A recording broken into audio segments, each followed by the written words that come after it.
Hey everybody, my name is Brandon Kowellis, and I am the cartographer for the Nutty Putty cave map.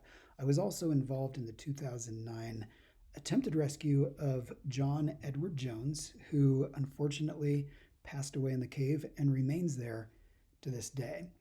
I've had a lot of questions. A lot of people reach out to me on my website and other social media with questions about Nutty Putty Cave, and many have downloaded a copy of the map and then they're looking at it thinking, well, how do I make sense of this? Like, can you help me? Can you put together a video or something that explains kind of how to read the cave map and what it is I'm looking at? So this is that video. So I'm going to go ahead and kind of walk through the cave map and how you read it. If you are interested in following along or you want to explore on your own, you can purchase a copy of the map by going to my website, brandonkowalis.com, going into the Maps section here, and then you can download a high-res version of the map for just $5. So I made it really inexpensive. When you download it, it'll include both the sort of the standard map and then also one that includes the survey data, the line plot, and the survey station. So I just added that recently, where you get kind of the two copies of the map and you can zoom in and follow along. So let's jump back over here and let's walk through the map. So the first thing to pay attention to, I would say, would be the legend, because this gives you a sense of what some of the symbols mean. So the first, the bedrock, this symbol, when you see it on the map, so if we come over here, you can see right in there, that basically means that there's nothing here but rock. So it is just solid rock floor, and there really aren't any other features than rock. A ceiling dome is basically a dome in the ceiling. This is very common in hypogenic caves where they form these. It's just like I said, it's like a dome, like a small dome that can vary from anywhere from just a couple feet to 10 feet or 20 feet. It's just kind of a rounded dome in the ceiling. Pits are usually just drops. Sometimes pits in caves can be hundreds of feet deep. In Nutty Putty, most of them are maybe between a foot to 2 feet deep and maybe like 10 feet deep at the most. So most of these are pretty small. It's just kind of a sudden drop right there. Pebbles and gravel, these are just small rocks and gravel throughout the cave. The slope, this basically indicates it's sloping down this direction and it goes up that direction. So that's what the slope means. So if you see that in the cave, like you see back over here in the entrance, for example, that basically means that this area is sloping down like a funnel into a little pit here that drops down about maybe like 6 to 8 feet or so. Um, you don't know that it'd be 6 to 8 feet unless you were in there. I just happen to know, so I'm pointing that out. Let's go back over here. So we got the slopes, the ledges, similar to a pit. Instead of just all the way around, it drops down. It's just one side. It's kind of like you drop over a big giant stair step that could go anywhere from a couple of feet to maybe 20 feet or something like that. Most of them in Nutty Putty, these ledges are going to drop between a couple of feet and maybe 10 feet or so. And then sand, if there's any grit or sand in there, it'll have this symbol. Rocks, anywhere from these are like the bigger rocks. These are really small rocks. These are going to be rocks that are anywhere from small basketball size to maybe a house size boulder. And we generally try to draw the rocks about the size that they are within the cave. And then finally we have a ceiling ledge. So this is where instead of wandering along, there's a stair step down, you're wandering along and you have to duck under because the ceiling suddenly drops and then you duck and then go up. So that's the legend.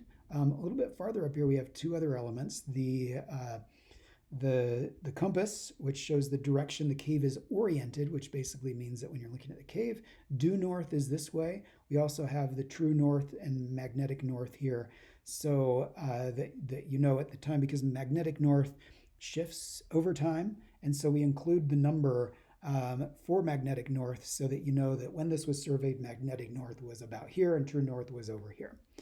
So that's that. And then we have a scale to give you a sense of how big it is. So when you're looking at the passage, you can compare it to the scale. This is 0, this is 50 feet, which means that there's 1, 2, 3, 4, 5 blocks in between.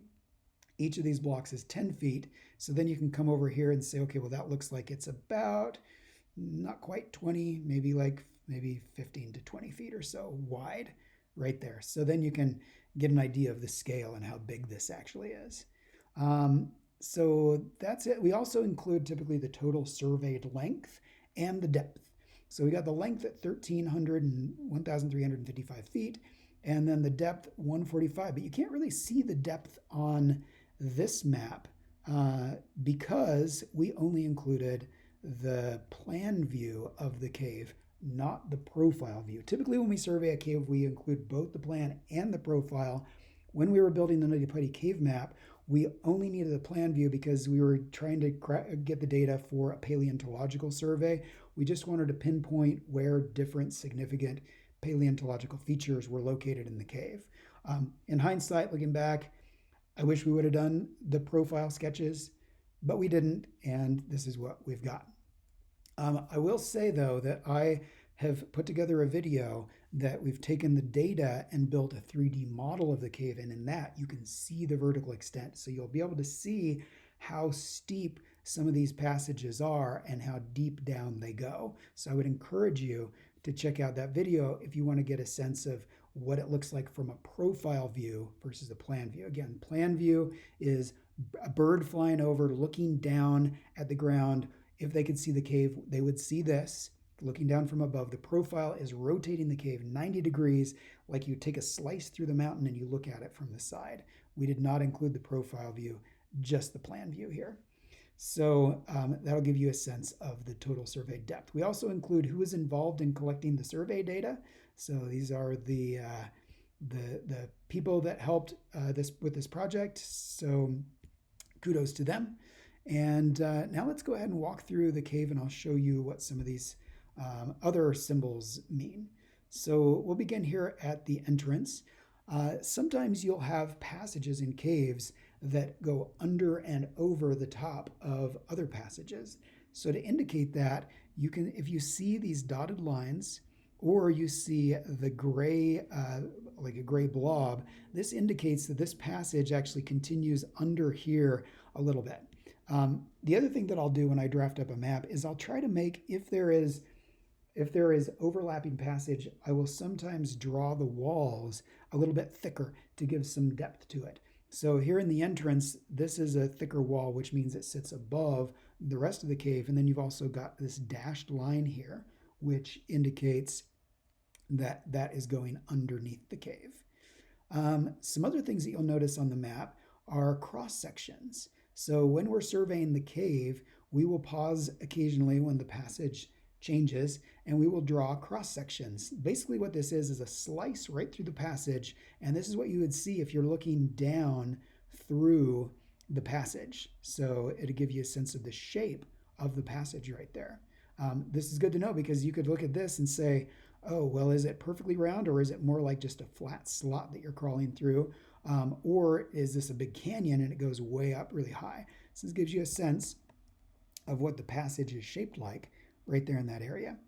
Another thing that you'll notice throughout the cave, I'm going to zoom in, is you have some places where the passage just sort of like ends in these two little dashes, and it just looks like it would keep going. This is a way that when we're surveying, we mark passages that need to be looked at further, because maybe it looks like it might continue, or maybe it's too tight and we need to figure out a way if we can modify it to get through, if it's worth getting through. One of the beautiful things about mapping caves is when you understand the geology and you finish the map, you can look at a passage and say, okay, well, it looks like I could get through that, but if I do, it's just going to loop around and connect into this other passage, so there's no point in doing any kind of modification. On the other hand, if the cave has continued and it's like, this passage is continuing, and if it broke through here, there's a ton of mountain over here, and if it broke through, it could potentially go big and continue, then at that point we might do some digging or whatever to see if we can widen the passage to continue on through. But that helps us to minimize any damage that we do to cave. Cavers live by the motto, take nothing but pictures, leave nothing but carefully placed footprints, and kill nothing but time. So cave preservation and treating the cave sensitively so that we can preserve it for other people to enjoy is very important to cavers. Okay, so that is what that means. A lot of times we'll mark these two with a TT, which means it's too tight, which means basically it looks like the passage continues, or it's obvious it continues, but nobody can fit through it. And other times we'll have a question mark, meaning, hey, it looks like it continues, but we just never got around to going through there. I never marked those on this map. Most of them are probably just peter out, but we were surveying quickly, and so we didn't really look super close at those, but most likely most of them just kind of petered out. Here's another example right here of underlined passage. So this passage goes under and connects over here, and this pit, because there's a pit right there and there's underlined passage, most likely it drops down and connects into that, so it's another way to connect in. Here's some more cross sections that give you a sense of what this is like. So this part of the passage is like that, and then there's like a thin little crack that goes down, and then this is more of a slot over here. More cross sections, and let's see if there's anything else here that we should look at. Yep, so anyway, I mean, just like looking at these passages, so you know that there are, and reading some of the symbols here, you know that there are pebbles and rocks right there. There's some bigger boulders. There's this ledge that drops down. It's bedrock right up there and bedrock right there. So that's kind of how you would go through and read the map. And just kind of going through, it looks like that is pretty much everything there is to it. Let me just show you one other thing on the other version of the map here. So I'm going to zoom in. This is the one where we've included the survey data. So you can see there are the stations, A0, A1, A2, A3, A4, with the lines that we collected in between. So you can get a sense of the survey data. And so this comes in handy because especially if you get back to this section with Ed's push, there's a lot of data, and you can compare this to that other map that I created that you can get on, let's see, it is actually back here on my website. If you go to, where is it? Stories and Insights. Give it a second to load, come on. And then you go into the location and position of John Jones. Here's a view from the side from one angle. So this is looking at it from the east, and then this is looking at the same thing from the side to the north, so angled at a slightly different angle, so you can get a sense of that, and you can compare those survey stations. So anyway, hopefully that gives you a good sense of reading the map, and I included another video that you can check out that has basically the 3D model of the cave using the data, so you can get a sense of the vertical extent, which I already mentioned. And again, if you'd like to purchase a copy of the map on my website, Maps, and then right there is the Nutty Putty Cave map. So thanks for watching. Hopefully this has been helpful for those of you who are trying to understand the Nutty Putty Cave map.